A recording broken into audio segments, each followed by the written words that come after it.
লালমনিরহাটের ৩টি সীমান্তে বিজিবির কঠোর অবস্থানের কারণে নারী পুরুষসহ ৩৩ জনকে বাংলাদেশে পুশিন না করে রাতের আঁধারে তাদের ফেরত নিতে বাধ্য হয়েছে ভারতীয় বিএসএফ। এ অবস্থায় সীমান্ত জুড়ে সতর্ক অবস্থানে রয়েছে বিজিবি। ৬ জুন শনিবার ভোর ৬টায় পাটগ্রামের ৬৫ বাড়ি সীমান্তে অবস্থান করা কয়েকজন ব্যক্তিকে সরিয়ে নিয়েছে বিএসএফ। ভারত থেকে ৩৩ জন লোককে পুশিং করছিল বর্ডারে, আবার বিজিবি এবং আমরা পাহারাদার সবাই আসিয়া তারপর ফেরত নিতে বাধ্য হয়েছে। করোনা বা যে কোনো ভাইরাসের এগেইনস্টে ফাইট মানি ব্যাকট্রলের লেফট রাইট।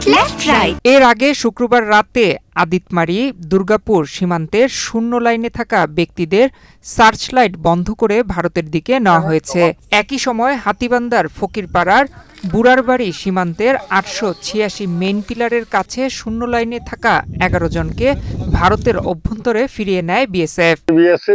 ভারতের মুসলমানক বাংলাদেশে বার করে দিতেছে, আমরা কঠোর ব্যবস্থা নিয়েছি। আমার বাংলাদেশের বিএসএফ এবং আমার বাংলাদেশের জনগণ আবার ভারতে পাঠিয়ে দেবো, সেই সিদ্ধান্ত আমরা নিতেছি।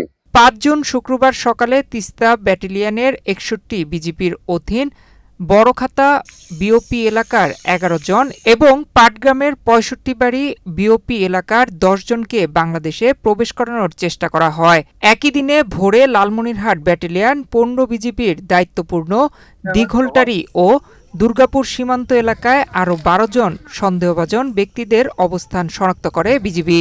লালমনিরহাট সীমান্ত দিয়ে একদিনে ৩৩ জনকে বাংলাদেশে পুশিনের চেষ্টা করে বিএসএফ। বিজিবির বাধার মুখে এসব ব্যক্তি সীমান্তের শূন্যরেখা ও ভারতীয় অংশে অবস্থান করতে থাকে। পরে রাতের আধারে ভারতীয় বিএসএফ তাদের সরিয়ে নেয়। ১৫ বিজিবির মিডিয়া সেল থেকে ভারতের অভ্যন্তরে লোক সরিয়ে নেওয়ার বিষয়টি নিশ্চিত করা হয়েছে।